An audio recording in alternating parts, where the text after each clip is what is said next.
Birmingham Town Hall legend says that the ghost of Charles Dickens can be seen in the gallery, where he gave the first public reading of A Christmas Carol in 1853. Well, that appears to be more realistic than the legend of his ghost in a Stockport pub, where he never visited. Two stonemasons, John Heap and William Badger, who were crushed by falling pillar in 1833, are said to haunt the site. They were buried at Birmingham Cathedral, and staff working at night in the town hall claimed to have heard the two men still chiselling away at the pillars. A Baskerville House was built on the former estate of Easy Hill, the home of the wealthy Birmingham printer John Baskerville. After Baskerville's death, the house was bought by John Ryland on July the 14th, 1791, the same day as the Priestley Riots, by protesters targeting Christian dissenters, began to erupt on Birmingham streets. A mob ransacked the house and three rioters broke into the wine cellar, unaware that the building above had caught fire. They died in the inferno, where there are reports of a creepy atmosphere in the basement and three eerie shadows appearing and disappearing. At Birmingham Council House, the first stone was laid by Joseph Chamberlain, then Mayor of Birmingham, in 1874. And it would seem that Brummy Joe, as he's affectionately known, is still keeping an eye on the city he loved. Council workers claim to have seen his spirit, clad in his unusual attire of black velvet coat, a monocle and red necktie, sat behind his old wooden desk in a Lord Mayor's office. But he is a modest spook who prefers to work in private, vanishing as soon as he is spotted. Sightings are usually accompanied by the smell of cut flowers, which Joe insisted on having in his office. There have also been reports of a shadowy monk shuffling along the corridors, linked perhaps to the monastery said to have been on the site centuries earlier, and a floating spectre of a former councillor who hanged himself in the entrance hall.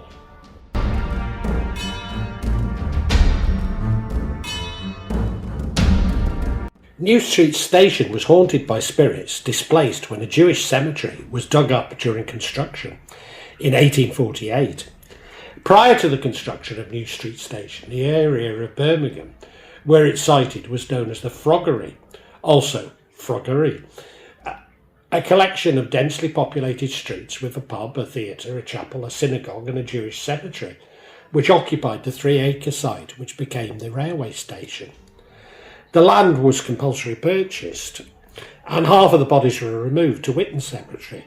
The remaining half of the cemetery was abandoned and remains shut off and overgrown to this day, with some graves dating back to the 18th century. Although the station has been redeveloped twice, 1964 to 67 and 2010 to 15, Platform 4 is particularly notorious for sightings of Walter Hartles, a retired engine driver who took his own life. Also, Claude, a Victorian gentleman, is said to have died after poisoning himself. There have been some tales of supernatural activity linked to a fatal train crash at New Street in 1921. Claude has been seen to join fellow passengers on board travelling trains towards Wolverhampton and Crewe. Two passenger trains collided at 4:25 on November the 26th, 1921, on the London North Western Railway, with 3 people killed and 24 injured. This appears to be convoluted by a 2:10 express train, Bristol to Sheffield, I presume Great Western, was entering the station by number 4 platform and struck the rear of a local train, 412 local train Birmingham to Derby, which was standing at the same platform. I regret to report that 3 people were killed and 24 injured. The Alexander, more than 5 ghosts are said to haunt this 1901 venue, including the former manager Leo Solberg, who was found dead in his office in 1937. And known as the cinema tycoon and known nationally as the pantomime king, took over the venue in 1911. Having managed the theatre for over 25 years, Leon died with the building, and it's said to still walk here. Staff have also reported a grey lady near the bar and a military man in a top hat and 2 other ghosts.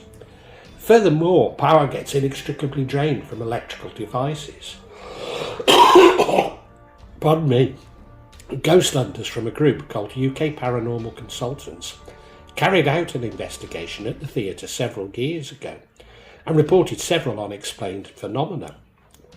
Knocking and tapping were heard, along with doors opening and closing, even though the theatre was closed for the night.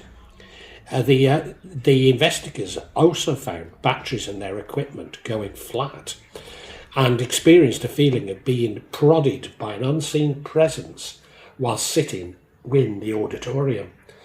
The former Victorian prison, now the West Midlands Police Museum, once held members of the real Peaky Blinders, is noted for the disembodied footsteps, slamming cell doors, and an impressive atmosphere in its underground tunnels. Dating back to the late 1800s, the Steelhouse Lane police station was built to house up to 50 of Britain's notorious hardened criminals. Notorious killer Fred West was locked up here for a time, and some of the Peaky Blinders gang. You can imagine how harsh the conditions were in Victorian Birmingham. It was feared throughout the Birmingham slums. Once housed here, justice was sure to follow, as inmates would walk to the courthouse directly from the jail's basement. The ghosts of former inmates are believed to have stayed behind.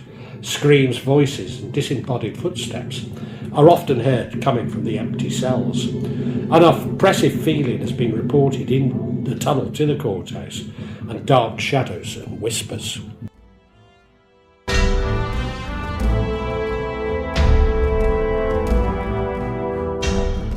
A Brookfield cemetery in a jewellery quarter is famous for its tiered catacombs and sightings of a woman in 1930s clothing who walks through parked cars. Though seen wearing several different sets of clothing over the past 50 years, this young girl with blonde hair is thought to be Victorian.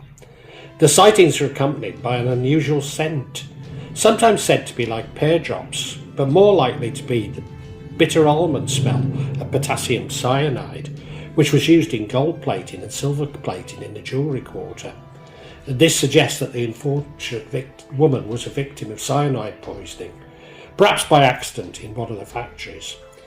In addition, a ghostly young man in a trench coat was once seen in the catacombs by a member of the public seeking shelter during a rainstorm. In other reported cases in the vicinity, a man building an extension to Birmingham Mint in Icknield Street was said to have seen an apparition and refused to return to the site. And a worker repairing a machine shouted for a spanner and says that he was handed one by an invisible presence. Icknield Street, Hockley, a couple in a car watched as a grey humanoid creature jump across the road, kangaroo-like, although seemingly gaining momentum, swinging its arms. The entity stopped in the road and looked at the car before turning and moving back into the grounds of the cemetery. Key Hill Cemetery, Icknield Street, Hockley, from 2006 onwards, reported by Birmingham investigators of an unknown activity in the location, includes banging or clanking sounds, dark shadows, feelings of heaviness and sickness, and a lantern light moving across the rear of the cemetery. Warstones Lane, a giant who lived at Birmingham Castle, was killed by the Giant of Dudley, who threw a stone at him, launched from Dudley. The Rock also demolished the castle. The stone was erected as a memento, and the lane was named Warstone, used as the weapon. The Rock is now a plinth within the cemetery.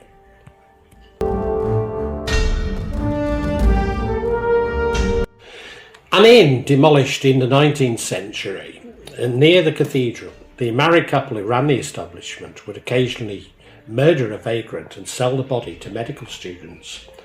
After the inn closed, it was converted into a house. The new occupants encountered a tall, faceless figure with a dog standing by the fireplace. Screams and crashing would also be heard at night. The Trocadero public house, haunting in 2012, murdered in the late 19th century, former landlord Henry Skiller is held to be accountable for throwing around small change and beer mats.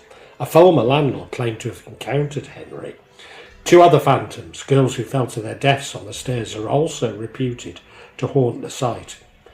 Queen's Arms public house, Charlotte Street. In 2012, staff at the public house named their resident spook Gasper after a series of incidents where their bums were pinched by an unseen hand. The other activity is said to include chairs moving and footsteps heard in empty parts of the building.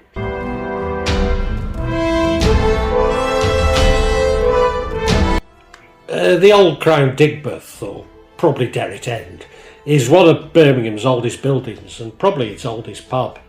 Most of the building is 16th century and was one of Birmingham's very first school buildings.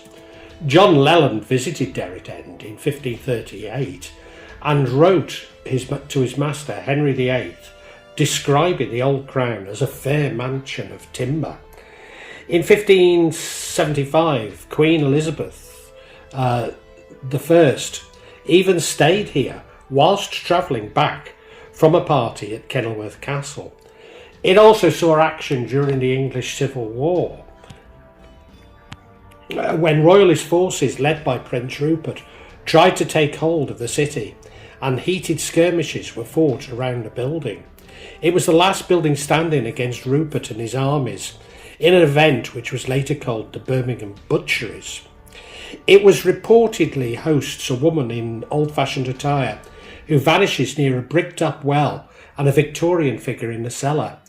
On the 21st of August 1999, a couple staying here reported a strange white mist in their room. One witness felt compelled to move towards the window. Two ghosts are said to haunt the inn, though who or what form the second one takes is unknown. It's said to be haunted by two ghosts, though the chalkboard says these sightings occur late at night and after a few drinks. Several sightings have been reported around the old well, thought to have been sunk 1,000 years ago, such as a lady in old-fashioned attire who disappeared shortly after walking to the bar. In 2015, the pub appeared in the national press after a video was released showing a bottle of blackcurrant cordial moving unaided across the bar. The ghost has also been blamed for pinching female staff's bottoms and forcing one member of staff to quit after he spotted a female entity walk through the door. I do recall being taken to a club called the Tin Can in Digbeth by the lovely Elvira from Telford.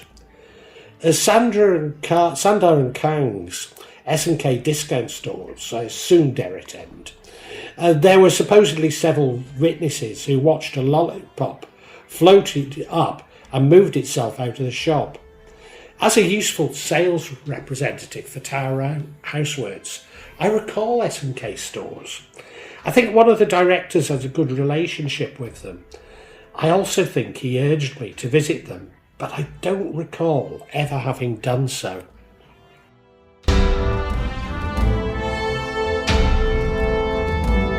St Andrews, Birmingham City Football Club. Yes, I know it's not really in the centre of Birmingham, but it is almost so. I wanted to extend this and reduce the numbers, the size of the vlog on the suburbs. A local legend says that a community of gypsies were evicted from the land many years ago, enabling the construction of the stadium. St Andrews is one of several football grounds around the country that claims this gypsy curse is responsible for the bad luck they encounter. On the 12th of June 1858, hundreds of thousands of little stones rained down across Birmingham, smashing greenhouses and littering the streets. On the 25th of November 1947, fast-moving objects were seen during the day at low altitude and moving from east to west, and leaving a trail of sparks were identified as probably shooting stars by the Edgbaston Observatory. One witness said that he thought the object he witnessed resembled a rocket. Then, on the 16th of July 1947, 4 witnesses watched a silver object in the sky during a storm. One of the witnesses claimed the object would periodically pause in its movements before continuing. M6 near Birmingham, author Paul Derivo reportedly overtaking a phantom pickup truck along this stretch of motorway, apparently with no driver. The truck disappeared once Mr. Devereux had finished overtaking.